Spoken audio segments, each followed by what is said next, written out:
السلام علیکم ریڈرز، کیسے ہیں آپ سب؟ تو میں آج آپ لوگوں کے ساتھ شیئر کرنے لگی ہوں داغی نام سے انجانتے کی قسط نمبر 1 اسکرم سید ارز سید زادی۔ تو میں گائز ایپیسوڈ اسٹارٹ کرنے سے پہلے آپ سب سے ریکویسٹ ہے کہ پلیز پلیز پلیز ہمارے چینل کو ضرور سبسکرائب کریں تاکہ آپ لوگوں کو میرے آنے والے ہر ناول کی نوٹیفیکیشن ملتی رہے، ٹھیک ہے؟ تو میں ناول کی ایپیسوڈ اسٹارٹ کرتی ہوں۔ سارے جہاں میں اس وقت پرسکون ماحول تھا۔ اذانوں کی آواز نے صبح کی نوید سنائی تھی۔ آہستہ آہستہ آسمان نیلا ہونے لگا تھا۔ چڑیا اپنے گھونسلوں سے سر نکالے دور دور تک تک رہی تھی اور پھر کھانے کی تلاش میں اللہ کی حمد کرتے اپنے چوچو کا سحر طاری کرنے لگی۔ ہر پتا خدا کی حمد میں مصروف تھا، اور وہیں شہر کے پوش علاقے میں سب اپنی عبادت سے غافل اپنے اپنے گھروں میں میٹھی نیندیں لینے میں مصروف تھے۔ مگر اس علاقے کا ایک بنگلہ ایسا بھی تھا جس میں اس وقت ایک لڑکی نماز کے بعد مدنی سورت کی کتاب لیے رحل پر رکھے اسے کھولنے لگی تھی۔ وہ عام سے نقوش کی لڑکی تھی، پر اس کی آنکھیں وہ قاتلانہ حسین تھیں، گندمی رنگت، بڑی بڑی نشیلی ڈارک براؤن آنکھیں جن میں اس وقت ایک الگ ہی درد تھا، جبکہ ان کی سرخی بتا رہی تھی کہ وہ کتنی روئی ہیں۔ اس کی ناک بھی سرخ تھی اور چہرے پر گہرا ملال تھا، لب کانپ رہے تھے۔ سورہ نور کھولے اسے بس دیکھ رہی تھی، آنکھوں میں نمی بھرنے لگی اور آنسو کی شکل میں اس کے گالوں پر بہہ نکلی۔ وہ صرف لفظوں کو دیکھ رہی تھی، پڑھنے کی ہمت نہیں کر پا رہی تھی۔ سارا کمرہ سفید رنگ کا تھا، جبکہ دیوار پر چارکول اور چند احادیث کی تصویریں نصب تھیں۔ سادہ سا کمرہ جس میں 2 صوفے، ایک ٹیبل اور ایک طرف بک شیلف جن میں کئی اسلامی کتابیں موجود تھیں، درمیان میں لگا ایک طرف بیڈ، ایک طرف بنی دیوار میں وارڈروب اور ایک دیوار کے ساتھ چھوٹا سا منسلک ٹیرس۔ وہ اب بھی پہلی آیت کو دیکھ رہی تھی اور پھر اس نے اپنے کانپتے لب و لہجے میں جس میں نمی گھلی تھی آیت پڑھی۔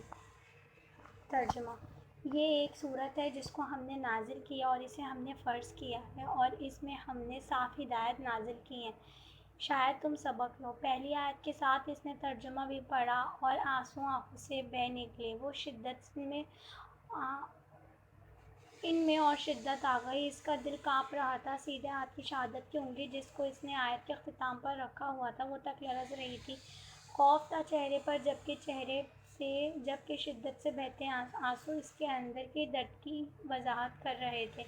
آخر وہ شدت سے روتے الٹے ہاتھ کی پیٹھ سے اپنے آنسو صاف کرتے دوسری آیت کو دیکھنے لگی، مگر آنسو تھے کہ اب تک بہہ رہے تھے، وہ بنا رکے بے تحاشا درد میں لپٹے۔ وہ آنسو اس کے درد کی عکاسی کرنے میں بھی ناکام تھے۔ اس نے کانپتے ہاتھ کی لرزتی ہوئی انگلی دوسری آیت پر رکھی اور اپنے لب کھولے اور ایک بار پھر اس سورت کی دوسری آیت پڑھی۔ ترجمہ: زانیہ عورت اور زانی مرد دونوں میں سے ہر ایک کو 100 کوڑے مارو، اور ان پر ترس کھانے کا جذبہ اللہ کے دین کے معاملے میں تم کو دامن گیر نہ ہو، اگر تم اللہ تعالیٰ اور روز آخر پر ایمان رکھتے ہو۔ اور ان کو سزا دیتے وقت اہل ایمان کا ایک گروہ موجود رہے۔ اس آیت کا ترجمہ پڑھتے اس کے لب سے سسکیاں نکلیں اور آخر میں اس کے لبوں سے ادا ہوا، یا اللہ! ان میں کتنا درد سمٹا تھا، کتنی اذیت بھری تھی، کیسا احساس تھا، کیسا ملال تھا جو شاید الفاظوں میں بیان نہ کیا جا سکے۔ وہ پچھتاوے کی آگ میں جھلس رہی تھی، کون سی اذیت کی منزلیں طے کر رہی تھی اندازہ لگانا بے حد مشکل تھا۔ شاید وہ خود پر ترس کھانے کی روادار نہیں تھی، اسی لیے ایک بار پھر آنسو صاف کرتے تیسری آیت پر اپنی لرزتی شہادت کی انگلی رکھ کے وہ پڑھنے لگی۔ آیت نمبر 3 ترجمہ: زانی نکاح نہ کرے مگر زانیہ کے ساتھ یا مشترکہ کے ساتھ، اور زانیہ کے ساتھ نکاح نہ کرے مگر زانی یا مشرک، اور یہ حرام کر دیا گیا ہے اہل ایمان پر۔ اس آیت نے اس کی روح کو لرزا دیا تھا۔ آنکھوں سے بہتے آنسو اس بات کی گواہی دے رہے تھے اور وہ سسک رہی تھی، تڑپ کر رو رہی تھی۔ پچھتاوے نے اسے چاروں طرف سے گھیر رکھا تھا۔ آنسو ایک کے بعد ایک اس کے گالوں کو بھگوتے ٹھوڑی تک کا سفر کر رہے تھے۔ وہ ہمت کرتے چوتھی آیت پڑھنے لگی۔ اس کے اب آنسو صاف نہیں کیے تھے، بس روتے وہ اس آیت کو پڑھ رہی تھی۔ ترجمہ: اور جو لوگ پاک دامن عورتوں پر تہمت لگائیں پھر 4 گواہ لے کر نہ آئیں، ان کو 80 کوڑے مارو اور ان کی شہادت کبھی قبول نہ کرو، اور وہ خود ہی فاسق ہیں۔ اس آیت کو پڑھنے کے بعد اس نے نرمی سے سورہ نور کو بند کر دیا۔ آگے شاید اس میں ہمت باقی نہیں رہی تھی کہ وہ پوری سورت پڑھتی، یہ تو روز ہی ہوتا تھا۔ ان 4 آیت سے آگے اس کی پڑھنے کی کبھی ہمت ہی نہ ہوئی تھی۔ وہ ہر روز نئے سرے سے پچھتاوے میں جلتی تھی، تڑپتی تھی، خود میں سمٹ کر روتی تھی، مگر اس کا ملال ختم نہیں ہوتا تھا۔ وہ ہر دن ایک اپنے زخم کو کھرچتی تھی۔ درد میں لپٹے اس کے لب سلے ہوئے تھے، ایسے جیسے وہ کچھ نہ کہے گی، کچھ نہ بولے گی، اپنا درد خود میں چھپائے روتی رہے گی۔ یا اللہ، بس ایک بار مجھے معاف کر دے تاکہ مجھے سکون آ جائے۔ تو رحمان ہے، اس ساری دنیا فانی کا مالک، میرے خدا مجھے اس اذیت سے نکال دے، میرے مولا۔ بس ایک بار اپنی رحمت کی نظر مجھ گنہگار پر ڈال دے۔ تڑپتے اس نے یہ الفاظ ادا کیے اور یہی الفاظ بار بار دہرا رہی تھی۔ اس کے لفظوں میں جانے کیا تھا کہ اگر اس طرح اسے روتے کوئی دیکھ لیتا تو اس کے درد میں اس کے ساتھ رو پڑتا۔ آخر کیسا پچھتاوا تھا اس کی روح میں سمایا۔ وہ ایسے ہی جینے نہیں دے رہا تھا۔ کیا نوعیت ہوگی اس کے درد کی جو وہ اتنی تکلیف میں تھی۔ جانے کتنے ہی وقت وہ روتی رہی، خود میں سمٹے تڑپتی رہی، اور پھر اسے ہوش تب آیا جب دروازے پر دستک ہوئی۔ وہ اپنے آنسو صاف کرتے اٹھی اور وارڈروب کی جانب بڑھتے نرم لہجے میں جواباً بولی، میں آ رہی ہوں، آپ ناشتہ ریڈی کر لیں بوا۔ محبت بھرا نرم و مٹھاس سے لبریز لہجہ اپنائے وہ اپنے لیے کپڑے نکالتی واش روم کی جانب بڑھی۔ دوسری طرف متوجہ بوا نے جی بٹیا کہا اور کچن میں چلی گئیں۔ کچھ دیر میں وہ بھی ہلکے گلابی رنگ کی لانگ فراک پہنے باہر آئی اور اپنے لمبے ڈارک براؤن بال ڈرائر کی مدد سے جو بے حد گھمرالے بالوں کو سکھایا اور پھر ان کا جوڑا باندھا۔ اس کے بعد اس نے اپنے سوٹ کا ہم رنگ دوپٹہ اٹھایا اور سر پر باندھا۔ وہ بہت پیاری لگ رہی تھی، اس کی رنگت چاہے کم تھی، نقوش عام تھی، پر آنکھیں بہت خوبصورت تھیں اور بڑی بڑی نشیلی آنکھیں رونے سے سرخی مائل ہو چکی تھیں۔ اس نے ایک نظر خود کو دیکھا اور پھر بیڈ کے کونے پر اس کی نکالی کالی بڑی چادر کو اپنے گرد لیا اور سائیڈ ٹیبل سے ایک بلیک کلر کی فائل ساتھ میں ایک لیپ ٹاپ اٹھایا اور باہر آ گئی۔ اوپر بنی راہداری سے ہوتی وہ سیڑھیاں اترنے لگی جہاں سے بڑا اور خوبصورت سادگی سے سجا ڈرائنگ روم واضح ہوا۔ جلدی سیڑھیاں طے کرتے نیچے آئی اور ایک طرف بنے رومز میں سے ایک میں داخل ہوئی۔ شاید وہ کمرہ اس بنگلے کا ماسٹر بیڈ روم تھا، بے حد بڑا، پر اس میں بھی سجاوٹ میں سادگی کو مد نظر رکھا گیا تھا۔ السلام علیکم مما، آپ آج پھر نماز کے بعد سو گئی نا؟ محبت سے مسکراتے اس نے بیڈ میں کمفرٹ میں لپٹی اپنی ماں سے پوچھا، پر وہ بنا جواب دیے سوتی رہیں۔ اس کے چہرے پر اس وقت مسکراہٹ تھی، نرم سی، محبت سے بھرپور۔ کوئی اس کی آنکھوں کے علاوہ اگر اسے دیکھتا تو بتا نہیں پاتا کہ وہ ابھی کچھ دیر پہلے کتنی شدت سے رو رہی تھی، پر اس وقت درد کا شعبہ تک اس کے چہرے پر نہ تھا۔ مما، مجھے دیر ہو رہی ہے، پلیز اٹھیں نا، وہ محبت سے کہتی اس بار انہیں کندھے پر ہلانے لگی۔ نہیں کرو گڑیا، مجھے نیند آ رہی ہے اس وقت بہت، نیند میں ڈوبا لہجہ۔ اوف مما، مجھے بھوک لگ رہی ہے، اور پھر آپ نے میڈیسن بھی تو لینی ہے نا، چلیں اٹھیں۔ وہ انہیں پیار سے اب کی بار بیٹھا کرنے لگی تو ناچار شمائلہ بیگم کو اٹھنا پڑا۔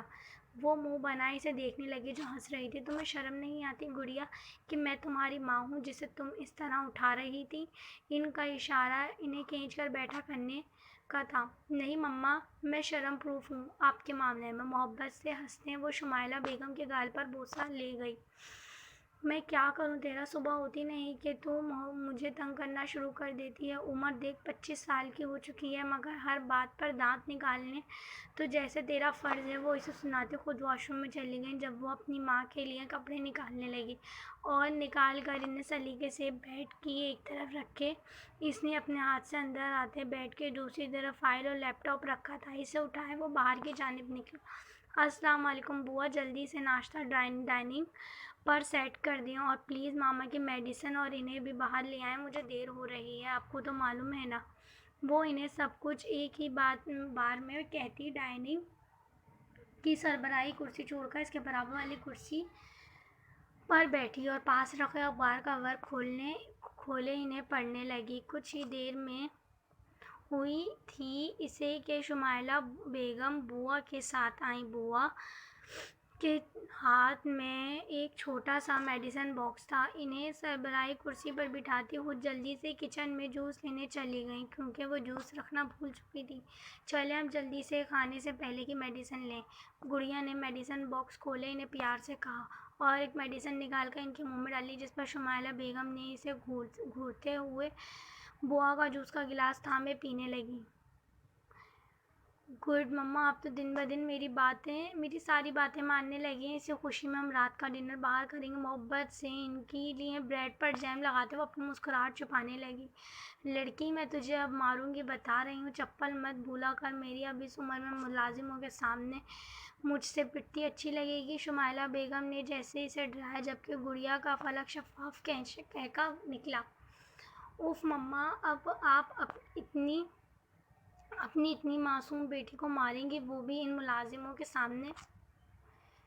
چلیں کوئی نہیں، مار لیں، پر اب ناشتہ کریں، مجھے لیٹ ہو رہا ہے۔ وہ انہیں جلدی بریڈ تھماتے مسکراتے باتیں کرنے لگی، ساتھ ساتھ خود بھی کرتے وہ انہیں ہنسانے کا کام بھی جاری رکھے ہوئے تھی۔ اچھا مما، میں چلتی ہوں، آج بہت لیٹ ہو چکی ہوں۔ شمائلہ بیگم کا ماتھا چومتے وہ انہیں بولی۔ اللہ کی امان، وہ بھی مسکراتے ہوئے اسے کہنے لگی۔ اچھا بوا مما کا خیال رکھیے گا۔ بوا کو شمائلہ بیگم کا خیال رکھنے والا کہتی وہ باہر پورچ میں آئی اور اپنی بلیک مرسڈیز میں بیٹھ گاڑی آگے بڑھا گئی۔ تیز ڈرائیو کرتے کچھ ہی دیر میں وہ ایک NGO پہنچی اور تیزی سے اندر کی جانب بڑھی۔ السلام علیکم میم، وہ آفس میں داخل ہوتے کچھ اونچی آواز میں ان سے بولی۔ وعلیکم السلام گڑیا، تم آ گئی؟ وہ کچھ ایج والی خاتون تھی جو نرمی سے اسے اندر آنے کا اشارہ کرتے پوچھنے لگی۔ بس دیر ہو گئی، وہ اپنی کلائی میں پہنی گھڑی کو دیکھتے ہوئے انہیں بولی اور ٹیبل کے سامنے والی سیٹ پر بیٹھی۔ لیں، ہو گیا آپ کا کام۔ وہ کالی فائل جو گھر سے ساتھ لائی تھی انہیں تھماتے مسکراتے بولی۔ اوہ تھینکس گڑیا، تم نے میری مشکل آسان کر دی، سچ میں زمین دیکھ کر۔ فرحت بیگم ممنون لہجے میں گویا ہوں۔ کیا ہوا میم؟ جو میرا ہے وہ اگر کسی کے کام آئے تو مجھے خوشی ہوگی، بس آپ پریشان نہیں ہوا کریں، مجھ سے جو ہو سکا اس NGO کے لیے کروں گی، مسکراہٹ کے ساتھ وہ بولی۔ جاؤ لڑکیوں سے ملاؤ، سب تمہارا ویٹ کر رہی ہیں۔ ویسے تمہیں دیر نہیں ہو رہی آفس کے لیے؟ وہ وقت دیکھتے اس سے پوچھنے لگی۔ نہیں، آج ایک میٹنگ ہے، اس لیے مجھے ڈائریکٹ میٹنگ اٹینڈ کرنی ہے جو 10 بجے اور ابھی 8:30 ہوئے ہیں۔ چلیں ساتھ چلتے ہیں، انہیں بتاتی وہ انہیں بھی اپنے ساتھ اس طرف لے جانے لگی جہاں لڑکیاں تھیں۔ اوف، تم ہر وقت ہنستی اور مسکراتی کیوں رہتی ہو؟ فرحت بیگم اس کے چہرے پر پہلی نرم مسکراہٹ کو دیکھتے پوچھنے لگی۔ آپ کو پتہ ہے ہمیں خود کو خود سے خوش رکھنا چاہیے، رلانے کے لیے دنیا ہے نا، اور ویسے بھی دنیا کا سب سے مشکل ترین کام خود کو خوش رکھنا ہے، اور مجھے مشکل کام کرنے کی عادت ہے۔ آخر میں وہ پھر ہنس دیں۔ وہ ہر پل ہنستی مسکراتی تھی، ہنسنے والی بات ہو تو بھی اور نہ ہو تو بھی عجیب تھی، یہ شاید ہو چکی تھی۔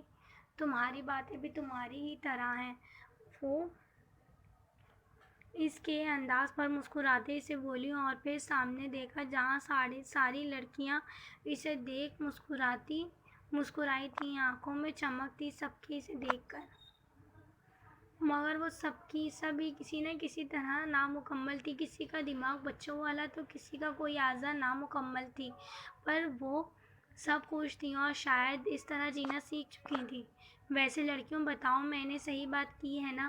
وہ کرسی چھوڑ کر ان سب کے ساتھ ہی زمین پر بیٹھ چکی نرمی سے مسکراتے پوچھنے لگی، کیونکہ اسے مسکرانے والی بات وہ سبھی سن چکی تھی۔ ہاں گڑیا باجی، ایک لڑکی جو عمر میں 30 یا اس سے بڑی معلوم ہوتی تھی، گڑیا کو دیکھ زور و شور سے سب کی طرح سر ہلاتے تیزی سے بولی۔ ہاں ویسے کیا بات ہے بھئی، آج سبھی بہت پیاری لگ رہی ہیں۔ وہ ان سب کو محبت بھری نظروں سے دیکھتے بولی۔ سب ہی بال بکھرے عجیب حلیے میں تھیں، پر چہرہ بے حد معصوم تھے۔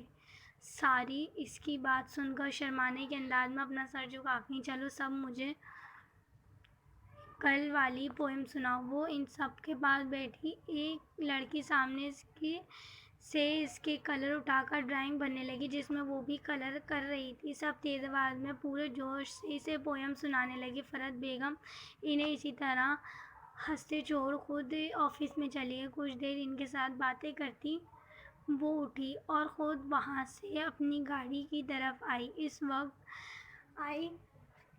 وقت دیر ہو رہی تھی، 10 بجنے میٹنگ تھی اور اب 9:30 ہو رہے تھے، یعنی کہ اسے دیر ہو جانی تھی۔ وہ تیزی سے اپنی گاڑی بھگاتے ریسٹورینٹ پہنچنا چاہتی تھی، مگر پیچھے سے گاڑی پر پڑنے والے جھٹکے نے اسے گاڑی روکنے پر مجبور کر دیا۔ شکر ہے گاڑی تیز ہونے کی وجہ سے جھٹکا ہلکا لگا، ورنہ شاید کسی حادثے کی نذر ہو چکی ہوتی وہ۔ اس نے گاڑی روکی اور اپنی شال اپنے گرد درست کرتے باہر نکلی۔ دوسری طرف بھی شاید وہ باہر نکل آیا۔ عجیب ہے، آپ کو نظر نہیں آتا؟ خدا نخواستہ کوئی حادثہ پیش آ جاتا یا آپ کو یا مجھے کچھ ہو جاتا تو آپ کو سنبھال کر ڈرائیو کرنا چاہیے، آپ کی بھی فیملی ہوگی۔ اگر آپ کو کچھ ہو جاتا آپ کی فیملی کا کیا ہوتا؟ زندگی اتنی کم اہم شے تو نہیں کہ اسے اس طرح ختم کر دیا جائے۔ اللہ کا عطا کردہ بہت خوبصورت تحفہ ہے، اور جو لوگ اس کی قدر نہیں کرتے پھر خدا بھی ان کی حفاظت نہیں کرتا۔ آپ کو چوٹ تو نہیں؟ ارے آپ کے ماتھے پر چوٹ لگی ہے، آپ جلدی سے کسی کلینک چلے جائیں۔ ایمبولینس بلواؤں؟ کیا آپ کیسے جائیں گے وہاں تک؟ رکیں آپ۔ وہ ایک ہی دفعہ میں شروع ہو چکی تھی۔ گاڑی سے نکلتے اس شخص کو دیکھ اس نے جو کہنا شروع کیا کہ سامنے کھڑا شخص اپنے ماتھے پر رومال رکھے کھڑا چوٹ پر رکھے تھا۔ چوٹ گہری نہیں تھی اس وجہ سے، پر وہ اس کے نان اسٹاپ لیکچر پر ہونک بنا اسے دیکھ رہا تھا۔ اس سے بھی بڑا شوق اسے تب لگا جب اس نے اس کی اتنی سی چوٹ پر ایمبولینس بلوائی۔ آپ نے یہ کیا کیا؟ وہ بے یقینی سے بولا، جو اس کے لیے ایمبولینس بلوا چکی تھی۔ آپ کو چوٹ آئی ہے نا، تو میں نے بلوا دی ہے، اب آپ پلیز چلے جائیں، مجھے لیٹ ہو رہا ہے اس وقت، ورنہ میں ایمبولینس کے آنے تک رکتی۔ وہ جلدی سے اسے اس بار بنا کچھ کہنے کا موقع دیے کہتی خود اپنی گاڑی کے اندر بیٹھی۔ اس کی گاڑی کا بھی بیک سائڈ ڈیمیج ہوا تھا، مگر اتنا نہیں جتنا اس آدمی کا نقصان ہوا تھا۔ وہ اس ہونک بنا چھوڑ جلدی سے اپنی گاڑی بھگا لے گئی، اور پیچھے وہ اب تک بے یقین تھا کہ بنا اس کی سنے اپنی مرضی سے کہتی، اپنی مرضی کا جواب اخذ کرتی، وہ چلی گئی۔ پھر کچھ دیر ہی ہوئی تھی کہ ایک کیب اس کے پاس آئی۔ سر، آپ نے بلائی تھی کیب؟ اس کا ڈرائیور اپنے سر باہر نکالے اس سے پوچھنے لگا، جو اب بھی سامنے دیکھ رہا تھا جہاں سے وہ گئی تھی۔ کیا اسے سمجھ نہیں آیا وہ کیا بول رہا ہے، اور اب تک ایمبولینس آئی کیوں نہیں؟ سر، مجھے یہاں کا ایڈریس آیا تھا۔ وہ جلدی سمجھ گیا کہ وہ اسے ایسا صرف شوق کرنے کے لیے بول کر گئی ہے۔ وہ جلدی سے سر ہلاتا اپنی گاڑی کو لاک کرتا اندر بیٹھا۔ اف، کیا لڑکی تھی پاگل! اب جا کر اس نے کچھ کہا اور آرام سے ڈرائیور سے پانی لے کر اپنے خون کو رومال کی مدد سے صاف کیا۔ سر، کہاں جانا ہے؟ میں ایڈریس بتا رہا ہوں، اس آفس لے چلو۔ جی سر۔ پاگل! ایک بار پھر وہ بڑبڑایا۔ جاری ہے۔